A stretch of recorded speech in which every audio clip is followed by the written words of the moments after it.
자, 1절에서 39장 1절입니다. 여기 요셉이 애굽으로 이제 끌려갔죠.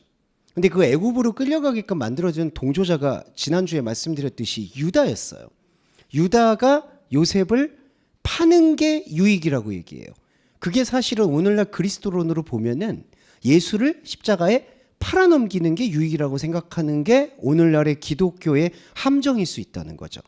다시 말씀드리면 십자가라는 것은 예수님이 십자가에 못 박혀 피를 흘리신 게 중요한 게 아니에요.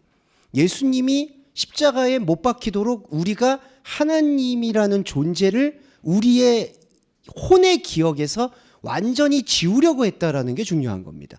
그러니까 완전히 지우려고 했기 때문에 십자가가 나온 것뿐이에요. 그러니까 이게 헷갈리지 말아야 되는 건 십자가에서 피를 흘리셨다고 해서 우리의 죄가 사함을 받은 게 아니었다는 거죠.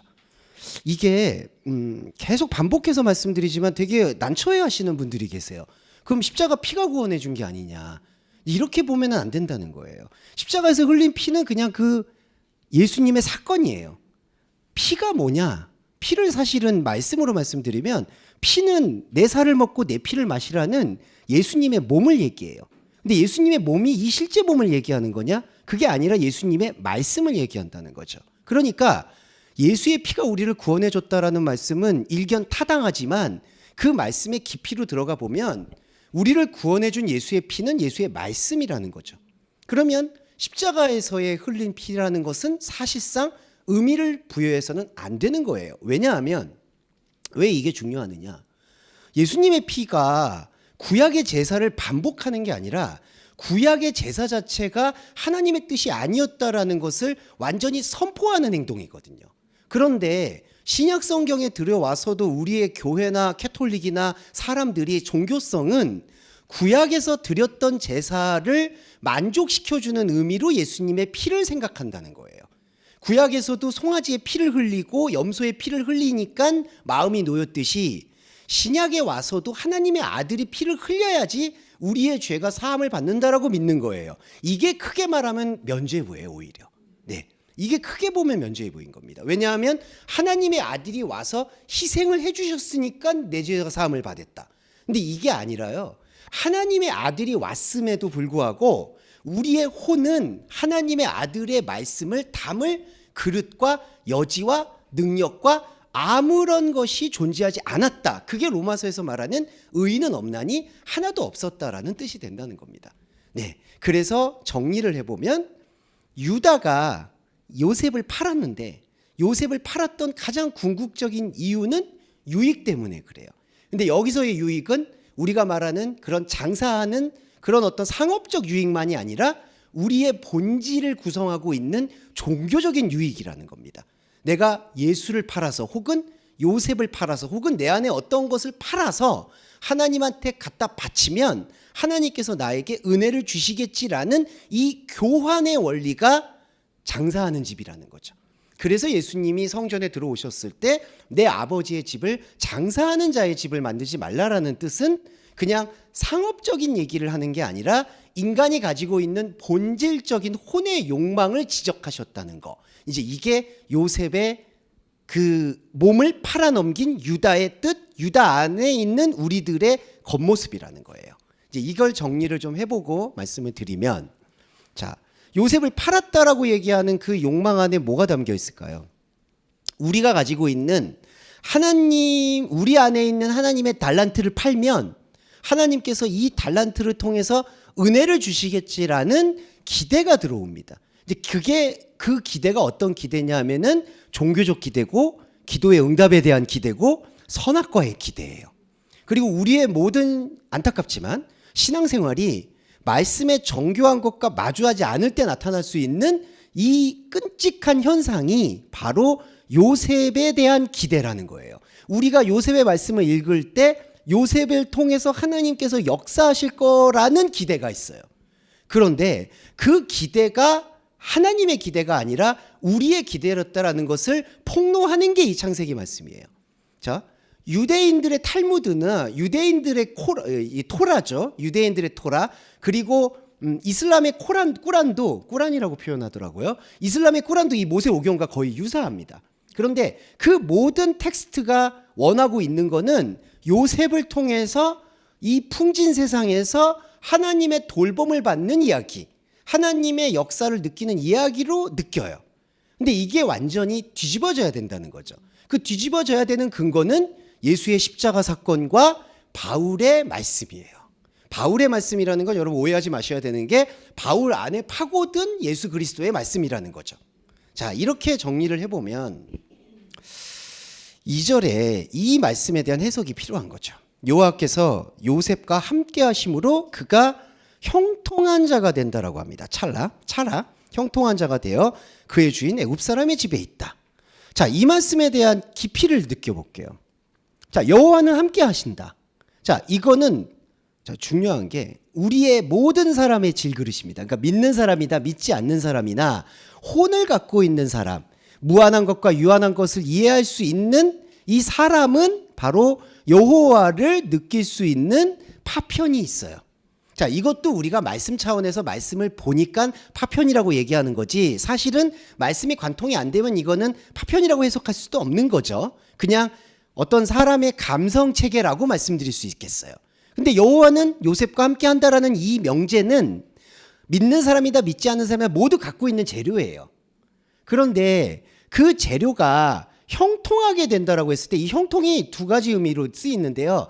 이 형통의 찰나의 뜻은 관통한다, 돌파한다, 침입한다라는 뜻이에요. 그런데 두 가지 차원으로 봐야 됩니다. 이 형통이 하나님을 향하는 형통인 거냐, 아니면 하나님을 힘입어서 땅을 향하는 형통인 거냐, 이 두 개는 완전히 달라요. 이게 되게 미묘하고 말장난 같아 보이지만 이게 구분이 안 되면 이 말씀의 구분 자체가 안 돼요. 자, 볼게요. 형통이, 자, 사람이 가지고 있는 선악과의 형통이 뭐냐 하면 여호와께서 요셉과 함께하고 있다. 이게 사람의 달란트거든요. 믿는 사람이든 안 믿는 사람이든. 그러니까 쉽게 말씀드리면 이런 말씀은 조금 비유가 적절하지 않을 수도 있지만 양해해 주시고요. 기독교에서 은사를 느끼는 사람이나 신내림을 받아서 은사를 느끼는 사람이나 좀 힘들지만 들어주세요. 이게 여호와께서 요셉과 함께한다라는 그 초자연적이고 혼적인 재능에 대한 것은 같은 맥락이라는 거예요. 이거를 조금 불쾌하게 생각하실 수도 있는데 기독교에서 방언을 하는 행동이나 샤먼이 작두를 타는 행동이나 그게 혼의 영역으로만 멈춰지게 된다면은 그거는 대동소이하다는 거예요. 그러니까 여호와께서 요셉과 함께하는 게 바로 그 상태예요. 그러면 이 상태를 돌파할 수 있는 길이 뭐가 있느냐? 두 가지 길인데 이 상태의 혼성에 대해서, 혼의 성질에 대해서 이것은 하나님을 기쁘게 할 수가 없다라는 걸 말씀을 통해 발견하게 되면 자신이 가지고 있는 혼의 그릇에 하나님의 말씀을 담을 수 없다라는 돌파와 파괴가 일어납니다. 그게 의인은 없나니 하나도 없다라는 십자가 고백이 돼요. 그러면 나의 그릇은 파괴가 되고 그 자리에 하나님의 생명이 대치되게 돼요. 이게 충만입니다. 나의 그릇은 깨지고 그리스도의 생명이 들어오는 게 회개이고 전환점이에요. 이게 천국에 가까웠다라는 거죠. 그런데 그 형통이 아니라 중요한 건 방언을 하는 달란트나 신내림을 받은 달란트를 가지고, 사실 이게 죄송한 말이지만 현상적으로 우리는 예수님의 이름으로 방언했고 저들은 장군신의 이름으로 방언했다라고 우리가 아무리 차별화를 둔다고 해도 이게 차별화가 안 되는 게 뭐냐 하면 이걸 가지고 나는 하나님의 이름을 힘입어서, 예수님의 이름을 힘입어서 내가 땅에서 하나님의 역사와 하나님께 영광을 돌리겠다라는 마음을 갖게 되면은 제가 앞서 말씀드렸던 내 그릇을 깨고 하나님의 그릇을 채우는 충만이 아니라 하나님이하고는 사실상 아무 상관이 없는 자기 달란트를 가지고 하나님의 이름을 갖다 붙여서 자기의 욕망과 자기의 뜻을 채우는 형통이 된다는 거죠. 지금 요셉은 안타깝지만 후자예요. 왜냐하면요, 여호와께서 요셉과 함께 하심으로 그가 형통한 자가 되어, 이 뒤에 문장 볼까요? 그의 주인 애굽 사람의 집에 있다고 합니다. 냉정하게 보면요, 애굽 사람의 집에 있으면 안 되죠. 예, 냉정하게. 그러니까 어떤 분들은 야, 그런데 요셉이 팔려갔는데 뭐 어떡하냐, 기회가 있냐 없냐. 근데 이걸 잘 보시면요, 이거는 요셉이 계속해서 하나님 이름을 힘입어서 애굽 땅에서 총리가 되려고 하는 욕망의 터널이에요. 그러니까 자, 본질적으로 형통한 자가 진짜 하나님 말씀으로 채워졌다, 곧 충만이 되었다라고 얘기한다면 이 말씀이 뒤에 붙으면 안 되는 거예요.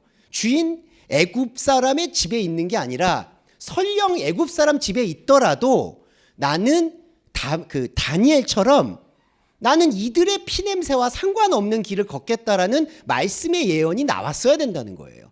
예, 다니엘은 그게 나와요. 그래서 저희가 기회가 되면 다니엘을 말씀을 드릴 텐데, 물론 다니엘을 정말 이상하게 해석하는 경우가 하나님의 뭐 현상적 예언으로 해석하는 경우가 허다하죠.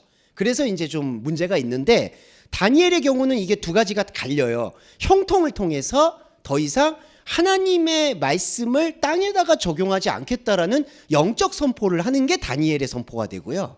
요셉도 만약에 자기의 형통이 이 애굽 주인의 것과 상관이 없다라고 생각했다라면은 이게 분리가 됐었어야 돼요. 그런데 이 형통을 요셉은 재료로 삼은 겁니다.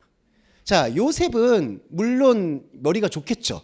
그리고 이제 우리가 보면은 이 달란트의 예를 들면은 조금 사회에서 좀 더 독특한 사람이나 뭐 아티스트라든지 아니면 경제적으로 조금 더 영민한 사람들이 있을 수 있잖아요. 뭐 언론에 많이 회자되는 뭐 젠슨 황이라든지 뭐 일론 머스크라든지 이제 이런 사람들이 그래도 인사이트가 다르다라고 평가는 받잖아요.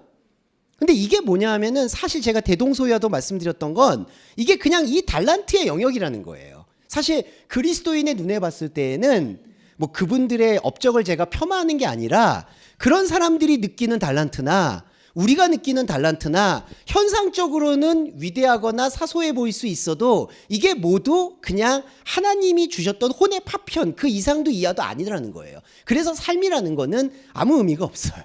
다시 여기로 돌아와서 그 말씀 드려서 정말 송구하지만, 근데 요셉은 그렇게 생각을 지금 안 하고 있다는 거죠. 안타깝지만 요셉은 집합체예요. 요셉 안에 유다가 담겼고요. 유다 안에 시므온이 담겼고, 그 다음에 이 12형제 안에 야곱이 담겼어요. 그 야곱 안에 아브라함이 담겼어요. 창세기 역사는 바로 그 기록이에요, 여러분. 그래서 히브리서에서 그를 믿음의 조상이라고 얘기한 거예요. 그 믿음의 조상 다시 한 번만 풀어드릴게요. 믿음의 조상이라는 건 믿음을 본받을 만한 조상이란 뜻이 아니라 믿음의 걸림돌이란 뜻입니다. 왜냐하면요, 조상이라는 개념은 본토 친척 아버지 집을 떠나야 될 개념이에요. 그런데 히브리서에서 그걸 믿음의 조상이라고 내세우는 건 우리가 그거를 단편적으로 봐서 아, 믿음을 본받아야 되는 사람들이구나 라고 얘기를 하는데, 그게 아니라 거꾸로예요. 그들의 믿음 안에 나의 믿음도 들어가 있고 이 믿음이 하나님을 기쁘시게 할 수 없는 믿음이구나 라는 것을 고백할 수 있어야 된다는 거죠. 구약의 백성들도 아브라함, 야곱, 요셉도 그거를 고백하는 어떤 고백의 체가 되었기 때문에 이 말씀이 나왔다라고는 얘기할 수 있겠지만, 적어도 기록되어 있는 말씀 안에서는 그들이, 요셉이 하나님을 지금 만나지 못한 상태에서 자기 욕망을 쫓고 있다는 것을 고발한다는 거죠. 자, 정리를 좀 해볼게요. 요셉이 형통한 자가 됐다는 건 요셉 혼자의 얘기가 아니라는 거예요. 결국 그거는 안타깝지만 저와 여러분 안에 있는 종교성이 지금 나타나는 거예요. 근데 그 종교성이 제일 간절하게 붙잡는 게 바로 하나님의 은혜입니다. 네, 하나님의 은혜. 그게 우리 안에서 하나님의 은혜가 돼서 하나님께서 나에게 복을 주시든지 형통하게 해주신다라는 그 믿음이 생겨요. 그래서 그 믿음을 가지고 사실은 말씀을 보면 그 믿음이 깨지는 건데, 로마서 1장 17절에서 복음에는 하나님의 의가 나타나서 믿음에서 믿음으로 이르게 한다. 이게 뭐냐? 우리의 믿음으로 시작을 했는데 우리의 믿음으로는 하나님을 믿을 수 없다라는 사실을 말씀으로 깨우쳐야지 내 그릇이 깨져요. 그리고 하나님이 들어와요. 그런데 지금 요셉의 상태는 그게 아니라 자기 믿음을 가지고 하나님의 이름을 힘입어서 주인 집에 있다는 거죠. 이 주인은 하나님 집이 아니에요. 이 주인은 우상의 주인이에요. 우상의 땅에다가 하나님 이름을 함께하는 거예요. 자, 3절에 이제 이런 게 조금 있다가 애굽 왕 얘기, 바로 왕까지 갈 텐데요. 그의 주인이 여호와께서 그와 함께하심을 보며 이렇게 얘기합니다. 여호와께서 그의 범사에 형통하심을 보았더라. 이건 전혀 긍정적인 게 아닙니다. 자, 주인은요, 이 주인이라는 거는 세속의 욕망을 뜻해요. 세속의 구조예요. 세속의 구조에서 볼 수 있는 하나님의 영광의 판단이 뭘까요? 그 세속의 영광을 판단한다는 거죠. 쉽게 말씀드리면 우리가 늘 그런 간증을 많이 했었죠. 우리가 하나님을 믿는 자녀로서 새벽 기도도 하고 열심히 해서 다른 고3 수행들처럼 공부를 못할 수도 있지만 내 아들과 내 딸은 새벽 기도를 나갔어도 수능 만점에 근접하는 하나님의 역사를 이뤘다. 도대체 그런 간증을 왜 하시는지는 모르겠지만 그렇게 해서 서울대 좋죠. 뭐 저 좋아합니다. 예. 근데 그렇게 해서 이제 S대를 간들 그게 무슨 소용인지는 잘 모르겠어요. 예. 그렇지만 뭐 유익은 있는가 봐요. 예. 자, 이거예요. 그러면 그의 주인은 뭘까요? 그 사람의 겉모습. 제가 아까 S대라고 말씀드렸는데 그냥 S대를 들어가 있는 그 사람의 겉모습을 보고 여호와를 판단하는 거죠.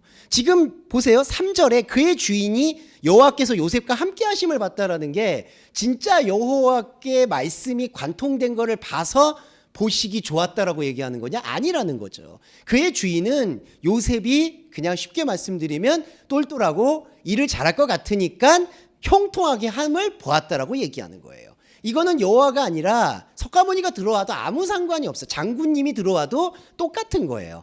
아, 장군님의 신내림을 봤더니 대단했더라. 혹은 아, 주님께서 이렇게 여호와께서 요셉에게 예언이나 지혜를 줬더니 그 달란트를 활용하는 게 좋았더라. 이 모든 시선과 판단이 외부의 하나님의 영광이 아닌 외부의 사람의 욕망으로 판단했다는 거예요.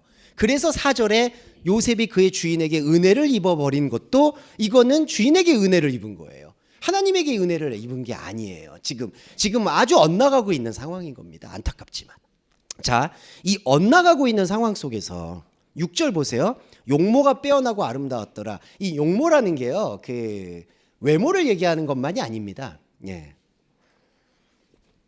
어떤 분들은 그래서 요셉이 용모가 빼어나서 아내가 이제 동침 이런 얘기를 하는데 지금 이거는 행간의 의미가 조금 더 해석을 해봐야 돼요. 이 용모가 빼어나고 아름다웠다는 거는 사실 자기에게 주어진 지혜를 세상적으로 세속적으로 잘 활용하고 있는, 그러니까 보기에 아름답고 먹기에 좋은 이 선악과의 성질대로 잘 살아가고 있다라는 걸 얘기한다는 겁니다. 그러니까 요셉은요 사실은 야곱보다 더한 사람이에요. 그러니까 우리 아내로 들여다볼 때, 그러니까 자기의 선악과에 이처럼 충실할 수가 없는 거예요. 그 표현이 용모 앞에 토하르 앞에 마르아, 용모가 빼어나고 아름다워지는 거예요. 이게 대상이요. 용모가 빼어나고 아름답다라는 게 누가 볼 때 용모가 빼어난 걸까요? 하나님이 볼 때 빼어난 게 아니에요.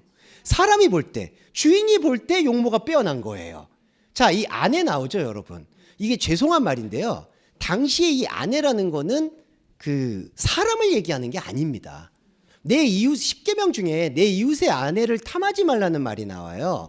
그게 뭐냐 하면 이제 제가 죄송하다는 말씀을 드렸던 이유는 당시의 아내라는 거는 재산이에요. 예. 그러니까 이 재산인데 가장 분신과 같이 여기는 재산이라는 개념이에요. 그래서 이제 그게 이제 가부장제로 좀 발전이 되기도 하고 그게 사람한테 직접 투영이 되기도 했죠. 그런데 기본적으로 히브리 어근이나 어원이나 이 언어적 의미에서 유추했을 때 이 아내는 사람을 얘기하는 것만이 아니라 이 주인이 떼놓을 수 없는 가장 중요한 거를 표현한다는 거예요. 예, 아내. 자, 그러면요.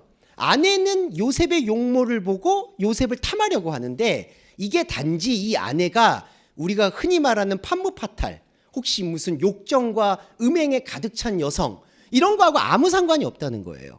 이거는 당연한 결과예요. 왜냐하면은 이게 이제 길항 관계라고 해서 요셉이 선악과에 충실하면 충실할수록 주인과 대립이 있게 되는데 어떤 대립이 있게 되느냐? 주인이 자기의 위치를 건드리는 것만큼은 못 견딘다는 거예요. 요 주인의 아내라는 거는 내 이웃의 아내라는 것과 마찬가지로 서로가 가지고 있는 아킬레스건과 같은 거예요. 그런데 요셉이 선악과에 충실하면 충실할수록 이 대립은 일어날 수밖에 없다는 거예요. 이게 문제가 뭐냐 하면 요셉의 문제는 악을 선으로 위장을 하는 겁니다. 자, 여기서부터 좀 말씀을 드릴게요. 자, 요셉의 행동은 정의로워요. 예, 이거는 이거는 제가 이 말씀 그대로라고 말씀을 드릴 수 있습니다. 요셉은 자기 주인의 아내가 자기에게 구애를 하거나 프로포즈를 하는 거에 대해서 거부 의사를 밝혀요. 그리고 나는 이 선을 지켜야 된다라고 얘기를 해요. 자, 이게 정의예요. 이게 도덕이고 윤리고 상식이에요. 자, 요셉은 그 상식을 이용해요. 그런데 제가 왜 이용한다고 말씀을 드렸냐 하면 그냥 상식이라고 얘기하면 되는 거예요. 아니 이건 당신의 남편이 있으시고 당신은 유부녀 아닙니까? 그냥 쉽게 말씀드리면 당신 유부녀가 나한테 청하는데 나는 그걸 받아들일 수 없습니다. 더욱이 당신은 내가 섬기고 있는 주인의 아내입니다. 자, 이렇게 얘기하면은 끝이에요, 여러분. 자, 이거예요. 근데 요셉이 뭐라고 얘기하느냐? 하마스 엘로힘이에요. 하나님께 죄를 지으리까. 자, 이게 왜 문제가 되는지 말씀을 드릴게요. 자, 지금 요셉은 자기 자신도 모르게 선악과에게 묶여 있는 거예요. 그리고 자신의 형통의 근원을 하나님에게 충성을 다하는 것으로 이제 완전히 장착이 된 상태예요. 그러니까 내가 몸과 행실을 하나님이 보시기에 형통할 수 있게 되는 기본 조건이 내 몸과 행실이 깨끗해야 되겠구나라는 거를 장착시켰다는 거죠. 자, 여기서 오해가 마셔야 되는 게 몸의 행실이 깨끗해야 되는 거는 사람과 사람 사이에 사는 규칙이라는 거예요. 그거는 하나님의 이름을, 장군신의 이름을, 서가모니의 이름을 대입하지 않아도 로마서에서 말씀처럼 사람이 사람에게 양심이 율법이 된다는 얘기예요. 예, 그렇죠. 그런데 요셉은 이 내가 하나님께 받은 이 형통의 근거가 내 몸과 행실의 정직함과 지혜로움에 있다라고 딱 못을 박으니까 이 표현을 쓰는 거예요. 내가 하나님께 죄를 지으리까. 예. 그래서 결과는 똑같아요. 주인이 아내에게 이런 일이 있었다는 걸, 이 아내가 권모술수를 쓴 거죠. 처세를 부린 거죠. 이거는 잘못된 거예요. 그리고 요셉이 억울한 것도 맞아요. 그런데 가장 큰 문제는 뭐냐? 지금 요셉의 태도라는 거예요. 요셉은 지금 자기가 가지고 있는 윤리와 상식을 하나님의 이름으로 둔갑시켰다는 거예요. 자, 이게 오늘 교회의 모습, 죄송한 말입니다. 죄송하지만 교회의 모습으로 치환을 해보면 우리는 그리스도인이니까 내가 성령의 열매를 맺어야 하는 것, 그리고 그걸 위해서 기도해야 하는 것이 마땅하다고 얘기한다는 거예요. 내가 구원을 받은 백성이고 하나님의 은총을 얻었고 하나님에게 예수의 피로 구원을 받았으니까 나는 희락과 화평과 이웃을 사랑하는 것과 긍휼과 구제와 이 모든 성령의 열매를 하나님의 이름을 힘입어서 형통하게 하시게끔 만들어내도록 우리가 회개하고 기도하고 헌금하고 금식해야 된다라고 생각을 한다는 거예요. 그리고 죄송한 말인데 교회의 모든 설교와 구조는 여기에 다 묶여 있습니다. 요셉에게 묶여 있는 거예요. 하나님에게 어떻게 죄를 짓겠습니까? 이게 왜 하나님하고 연관이 되냐고요. 오히려 하나님하고의 관계를 끊어야 돼요. 이 세상의 도덕 윤리에 대해서. 이게 제가 왜 오히려라고 말씀드렸냐면요, 이거를 우리가 책임져야 된다라고 얘기할 때 오히려 하나님께서는 우리를 윤리적으로나 도덕적으로 더 투명하게 해주신다는 거예요. 물론 그거는 결과입니다. 그런데 여기서의 요셉의 지금 충성되어 있는 잘못된 왜곡된 생각은 인간이 가지고 있는 인간의 윤리와 상식을 내가 하나님께 형통받는 비결이라고 믿고 그거를 지금 사용하고 있다는 거예요. 그래서 자, 이게 중요한 게 또 20절에 나오는데 옥에 가두는데 옥이 왕의 죄수를 가두는 것이라고 합니다. 소아르 시르 멜레크. 자, 보시면요, 이방의 노예가요, 지금 요셉은 이방의 노예거든요.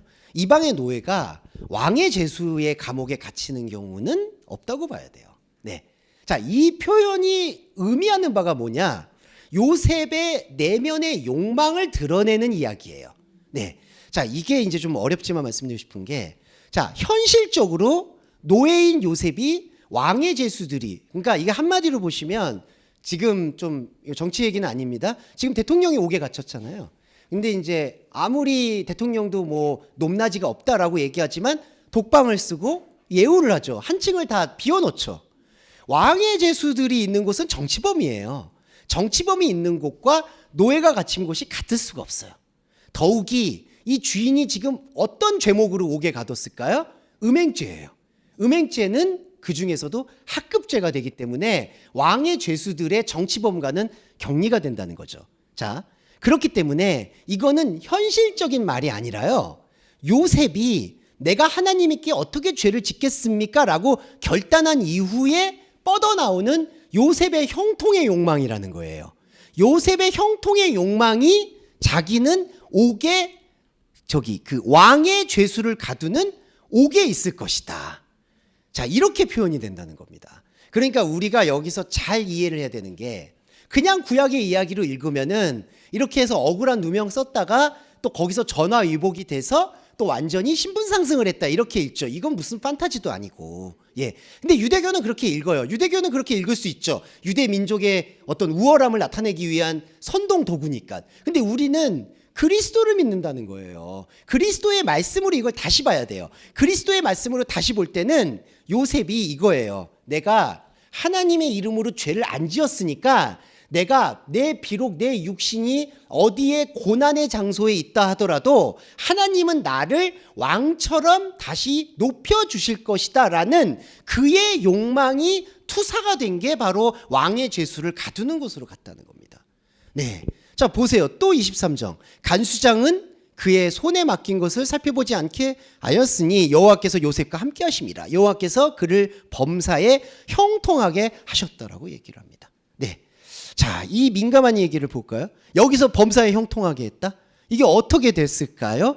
요셉이 어떤 환경에 있든지, 자, 중요한 건 인생의 사이클이 있잖아요. 요셉이 우리도 인생에서 현상적으로 잘 나가는 때가 있고 나락에 떨어지는 때가 있죠. 이게 높낮이에요. 그런데 이 성경의 말씀을 겉사람의 복음으로 받아들이면 이렇게 받아들이는 거예요. 요셉이 옥에 있든 총리가 되든 어디에 있든 하나님께 죄를 짓지 않으려고 발버둥 쳤다. 이게 명제예요. 그러면 이 명제를 십자가 고백으로 끌어와 보면 이 명제가 선악과의 욕망의 끝이라는 거예요. 그러니까 난 어디에 있든지 하나님의 이름을 힘입어서 형통하겠다라는 게 지워지지 않는 낙인처럼 있는 사람이 요셉이라는 거예요. 그러면 안타깝고 죄송하지만 저와 여러분 안에도 여전히 이 잔재를 직시할 필요가 있다는 겁니다. 저도 마찬가지예요. 여전히 내가 이렇게 삶에 의미가 없다고 얘기해도 하나님께서는 내 삶에 의미를 부여해 주시겠지라는 욕망이 투철해요. 그렇죠. 그게 제 마음이에요. 근데 이거를 분리를 하고 나면은 그냥 할 수 있어요. 그러니까 그냥 이제 제가 아까도 디아스포라 소설도 쓰겠지만 그냥 할 수 있어요. 근데 그게 아니라 또 거기에서 만약에 광복은 하나님이 주신 축복이야. 하나님께서 이렇게 이 사람들을 위로하라고 나에게 사명을 맡기셨어. 이렇게 되는 순간 요셉이 돼버린다는 거예요. 네, 이게 복음의 왜곡입니다. 우리가 거룩한 예배라고 하는 건요, 구별된 걸 얘기해요. 구별이라는 것은 육에서 영을 떨어뜨리는 겁니다. 어떤 분들은 이거 하나만 말씀드리고 쉬울게요. 자꾸 영지주의를 얘기하세요. 이렇게 복음을 들으면. 그럼 6은 6이고 0은 0이냐? 요한복음에 6은 6이고 0은 0은 나와요. 이게 분리를 한다는 게 영지주의가 아닌 건, 영지주의는 뭐냐 하면요, 자기 몸을 쳐서 복종시켜서 마치 그 캐톨릭의 수도사들이 종신 수도하듯이 자기 몸을 결혼도 안 하고 안 하고 쳐서 복종시켜서 영으로 제물로 바치려고 하는 게 영지주의라는 거예요.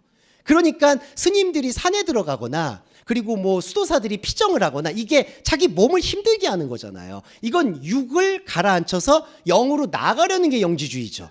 이거는 그게 아니라요. 6은 6이고 0은 0으로 완전히 구별하는 거는 그리스도인의 진정한 축복의 행위가 되는 겁니다. 그래서 거룩한 예배는 바로 지금 이 순간이에요. 우리 안에 있는 요셉의 이 선악과의 욕망이 내 안에 있다는 것을 인정하는 거, 오히려. 그리고 이걸 통해서는 하나님께서 아무런 형통을 받을 수가 없다. 지금 주인이 보는 형통, 간수장이 보는 형통, 그거 아무 쓸모 없다는 거예요. 예. 그러니까 쉽게 말씀드리면 여러분들께서 만약에 여러분들의 달란트로 세상에서 일가를 이루거나 성공을 하셔도 그거를 하나님께 기뻐하실 거라는 일말의 기대도 버리셔야 된다는 거죠. 네, 반대입니다. 또 반대는 내가 만약에 삶의 나락과 어려움에 빠져도 하나님께 배려의 기도는 할 수 있겠지만 내가 나락에 빠져서 다른 사람들이 나를 어떻게 쳐다볼까? 그리스도인이 저렇게 살아라고 얘기하는 그러한 타인의 시선에 대해서도 일말의 생각과 그리고 열등감이나 혹은 의식하는 태도는 다 쓸어버려야 돼요. 네, 그게 바로 요셉을 우리 안에 지우는 영적 태도다. 이렇게 말씀드릴 수 있겠습니다. 자, 이제 태석의 본질이라는 장으로 조금 말씀드리도록 할게요. 자, 이제부터는 영적 상징이 좀 들어갑니다. 요건 좀 해석을 드릴게요. 자, 이제 옥에 갇혔는데 두 명의 관원이 나오죠. 술 맡은 자와 떡 굽는 자가 나옵니다. 이 술과 떡이라는 것은 이게 이제 바로왕의 꿈하고 연결해서 같은 라인으로 보시면 되는데, 떡은 사실상 흉년을 뜻하고요, 오히려. 그리고 술은 풍년을 뜻해요. 왜 그러냐면요, 술이라는 거는 한마디로 이 인생의 데코레이션을 말합니다. 네, 술이라는 거는, 그래서 이제 바울이 그렇게 경계한 게 술 취하지 말라는 게 인생에다 의미 부여하지 말라는 뜻이에요. 이 알코올을 섭취하지 말라는 거는, 알코올은 우리 건강에 안 좋으니까 섭취 안 하는 거고요. 예, 그거를 술 취하지 마라 이는 방탕한 것이라는 게 요 술을 마시냐 안 마시냐의 문제가 아닙니다.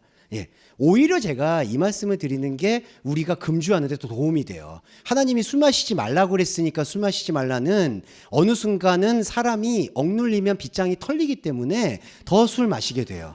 예, 이거는 선악과하고 똑같아요. 먹지 마라 하면 더 먹게 돼요. 술도 마찬가지예요. 오히려 이걸 분리라고 보셔야 돼요. 그러니까 술을 마시라고 조장하는 내용이 아니라, 바울이 술 취하지 말라는 건 우리 인생에다가 기쁨이니 희망이니 이런 데코레이션을 얹지 말라는 거예요. 그래서 참 안타깝지만 이게 건조하기 이를 데 없죠. 자, 떡은 양식이에요. 떡은 먹을거리예요. 근데 떡이 왜 흉년이 되냐면요, 떡 자체가 흉년이라기보다는 떡이 갖고 있는 성정이 불안이에요. 네, 이게 왜 그러냐면요, 우리는 매일마다 먹을 걸 찾아요.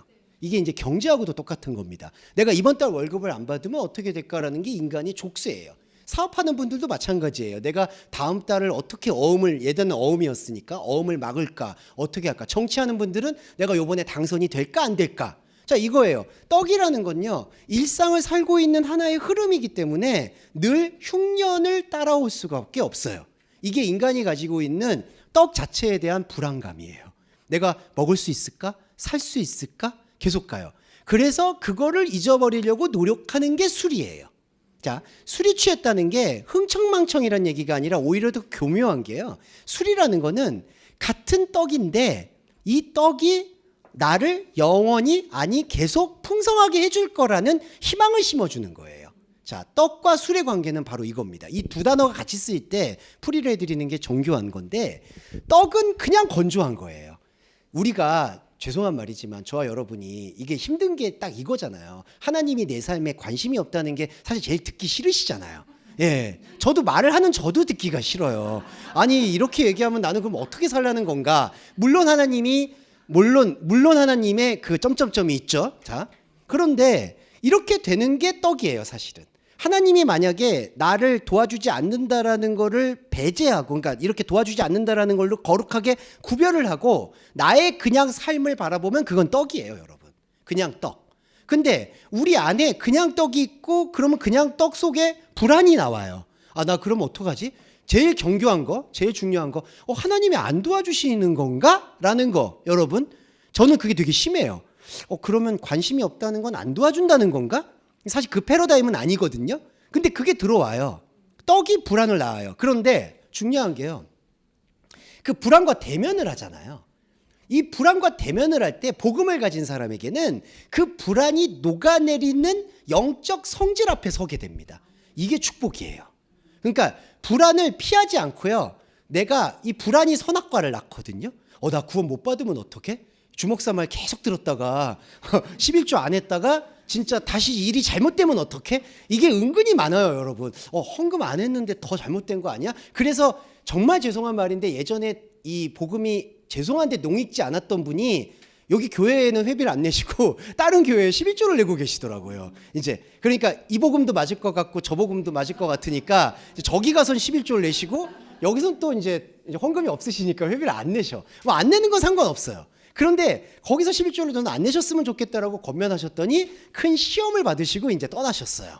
이거죠. 그러니까 이 불안이 있는 거예요. 떡과 불안. 그래서 그 불안을 채우려고 종교를 찾는 거예요, 여러분. 그 종교가 헌금, 기도, 안수 뭐 이런 겁니다, 여러 가지. 그리고 목회자의 달달한 말, 그리고 신방. 뭐 신방은 제가 찾아뵐 건데 그 신방이란 표현을 안 쓰려고 해요. 왜냐하면 신방하면 또 봉투 내셔야 되잖아요. 그거 잘못된 관행이잖아요. 그러니까 이런 것들이에요.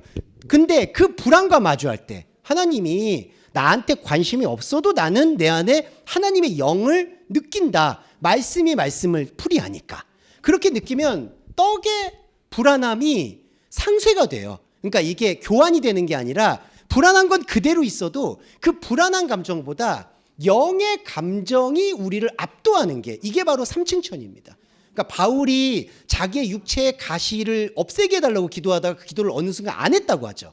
왜 안 했을까요? 그 기도하면 안 되는 거라는 걸 알았기 때문이에요. 육체의 가시라는 건 저와 여러분에게 없어질 수는 없습니다.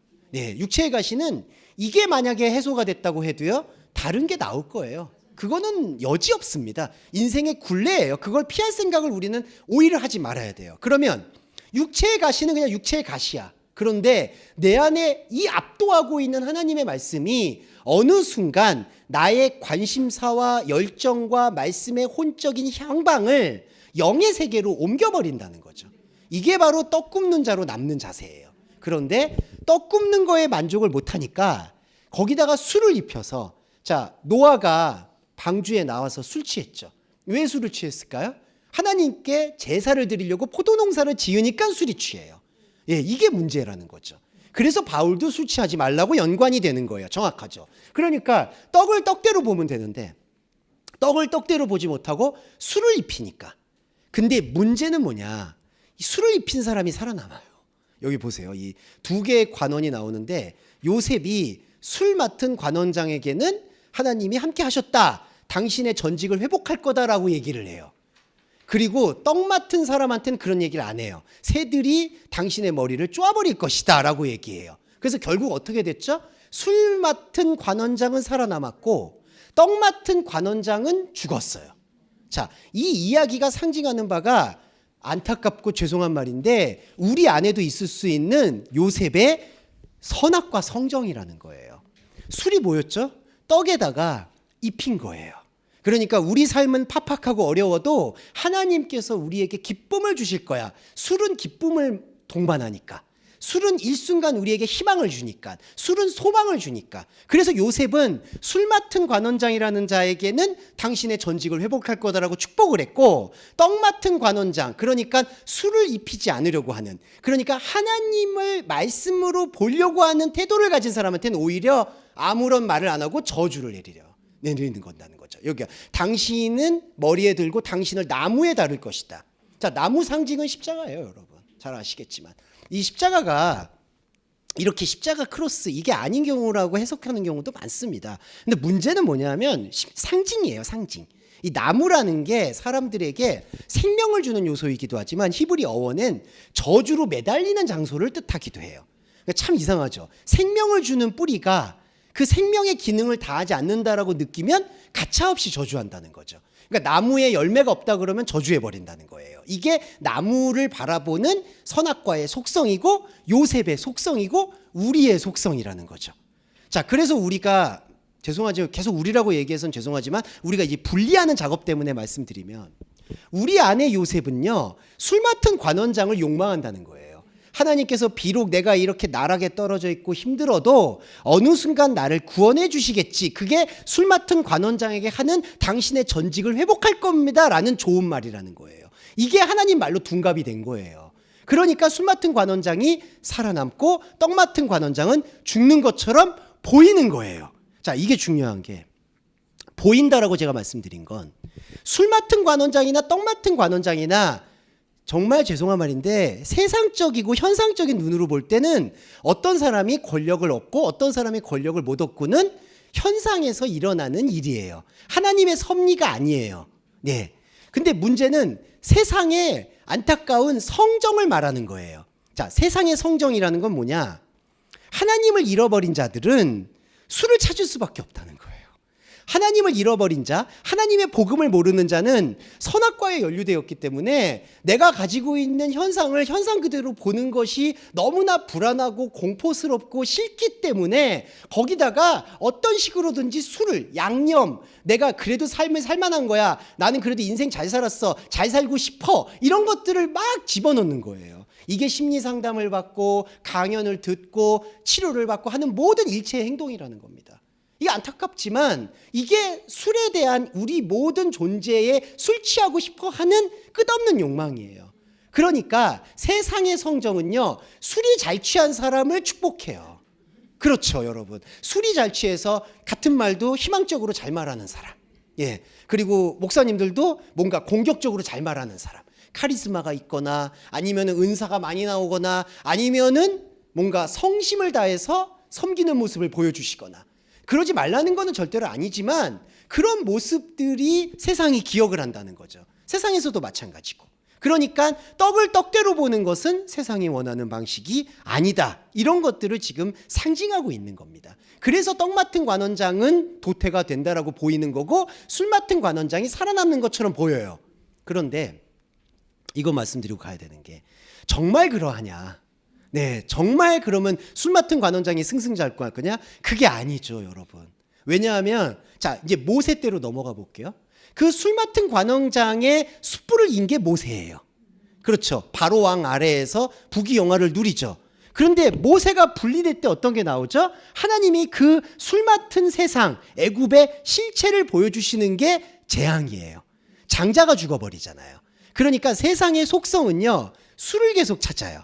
기쁨을 찾고 내세의 영광을 찾고 기쁨이나 내가 가지고 있는 종교적인 욕망을 찾아요.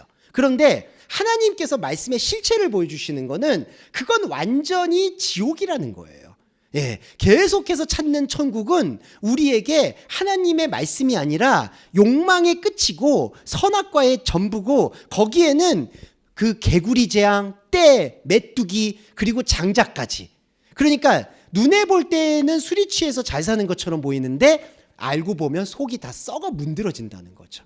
자, 여러분이 믿는 사람이든 믿지 않는 사람이든 이것만 비교해서 말씀드릴게요. 믿지 않는 사람들은 뭐에 더 시달릴까요?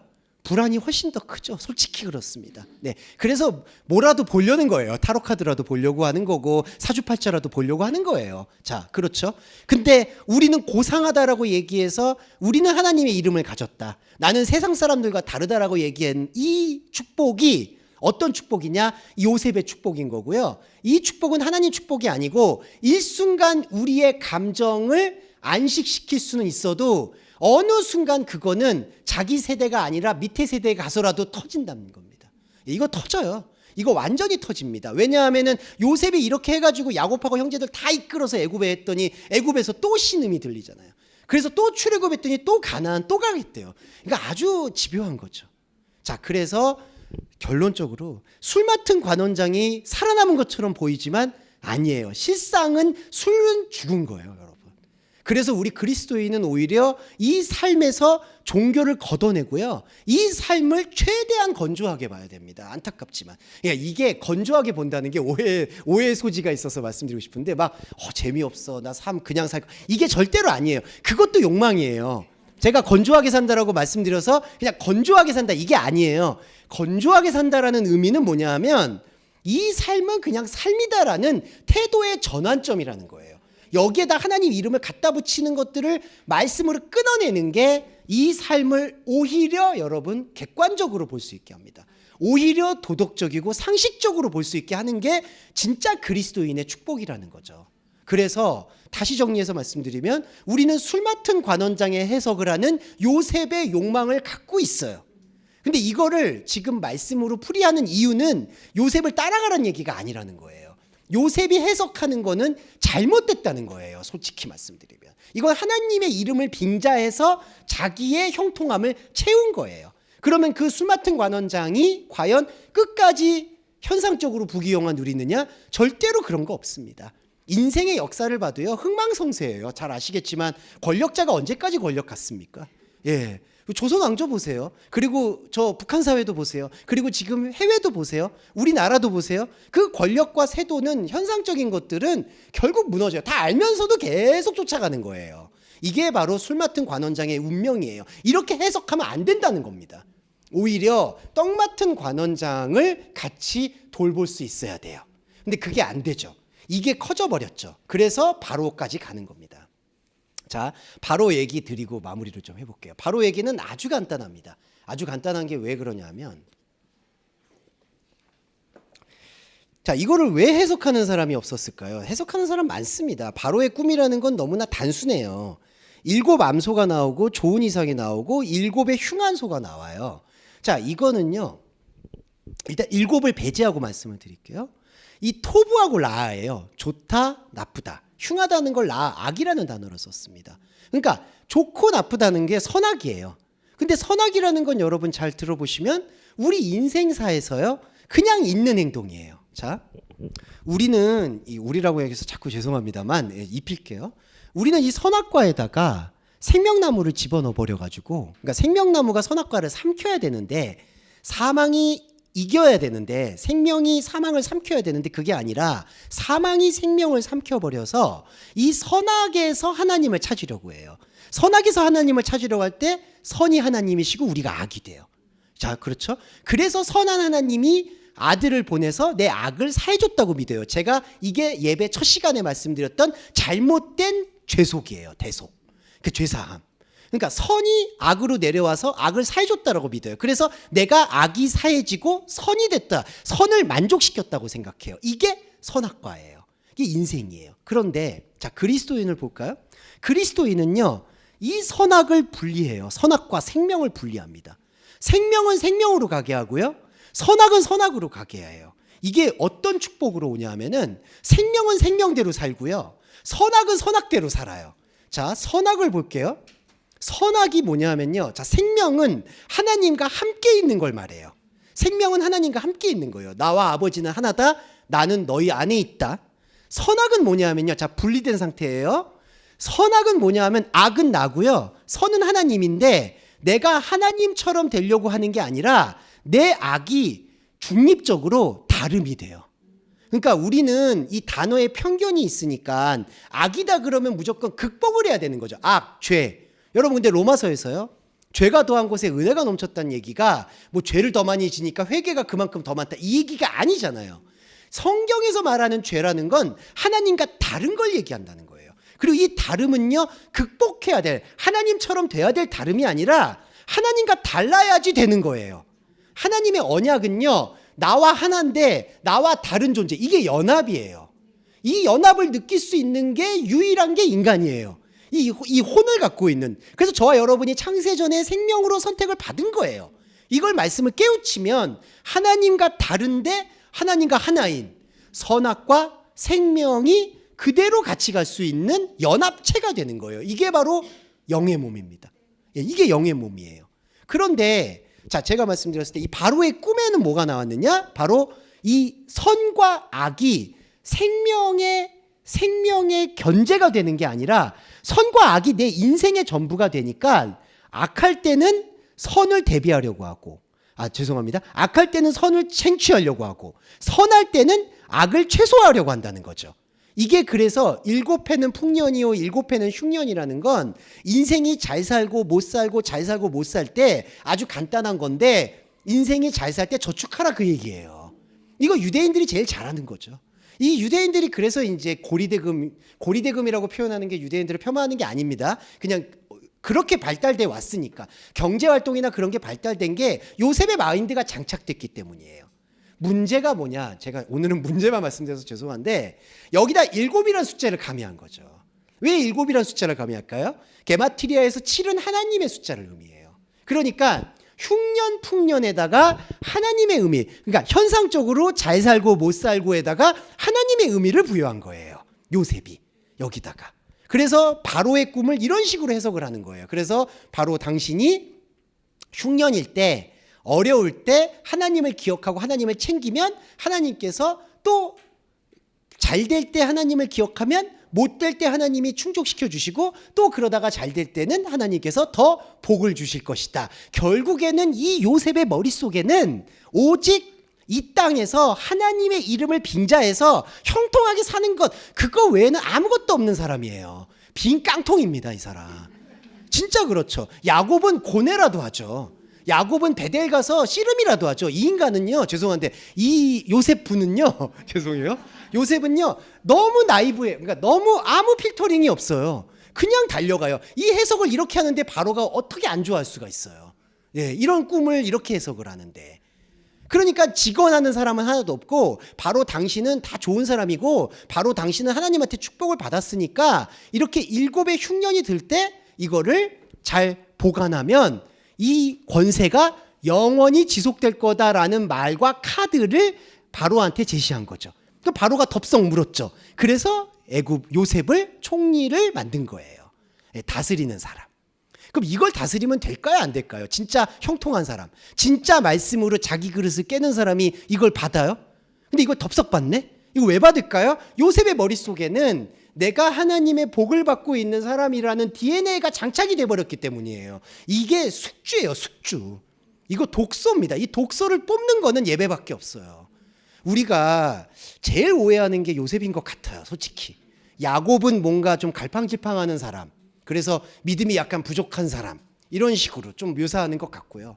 요셉은 그야말로 억울하고 분통 터지지만 하나님의 길을 열심히 걸어서 성공한 사람, 그리고 자기 가족들도 다 구원한 사람이라는 어떤 멋진 스토리를 기대하는 것 같아요. 완전히 거꾸로예요.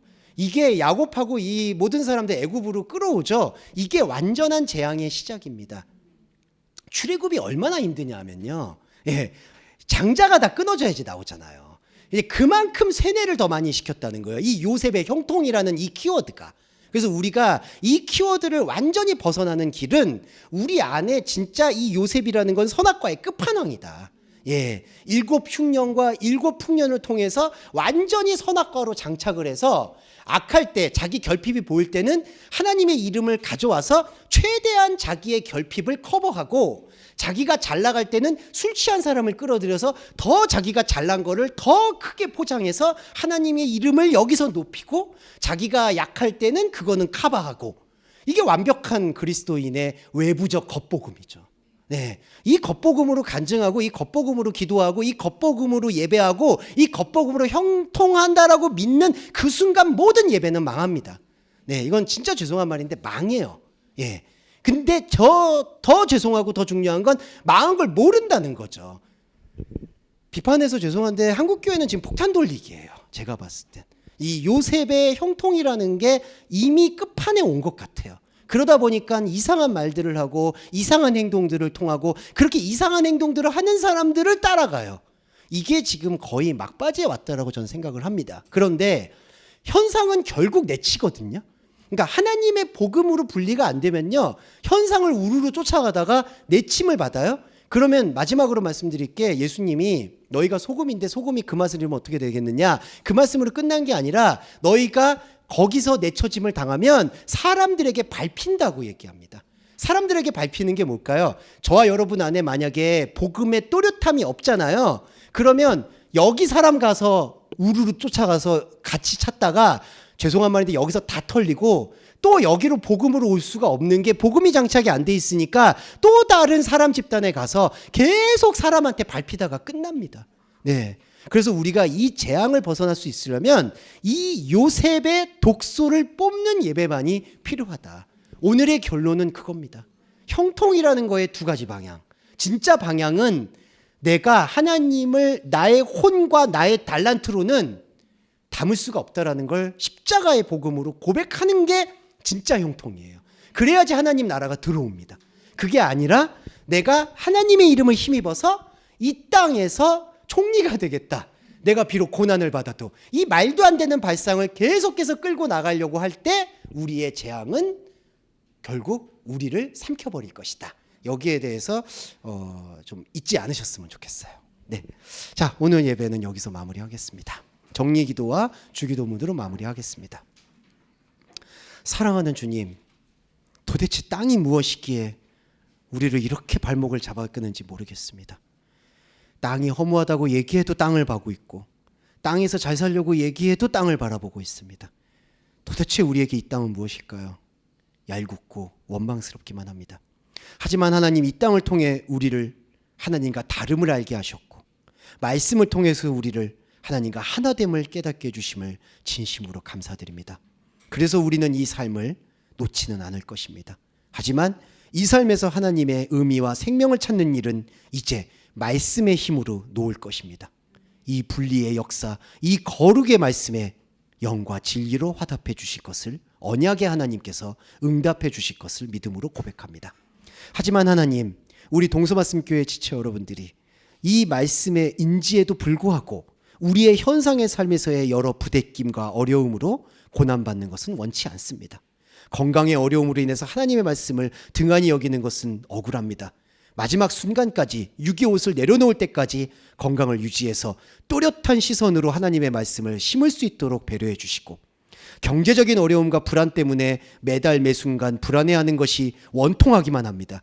우리가 경제적인 어려움을 최소화할 수 있도록 우리의 경제에 대한 우리의 생각을 바꿔주시고, 또한 절대적인 가난에서 벗어날 수 있는 길과 첩경을 열어주시기를 언약의 하나님께 요청합니다. 마지막으로 주님, 사람과 사람의 관계만큼 힘든 건 없다고 생각합니다. 우리의 감정을 훼손하고 있습니다. 그러나 주님, 그리스도인은 담대하게 이 감정의 영역을 훌쩍 뛰어넘을 수 있도록 역사해 주실 것을 요청합니다.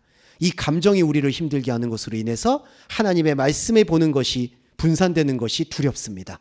감정의 영역, 관계의 영역을 최소화해 주셔서 하나님의 말씀으로 나아갈 수 있도록 배려해 주시기를 요청합니다. 그리고 이 모든 기도 예수 그리스도의 이름으로 기도합니다. 아멘.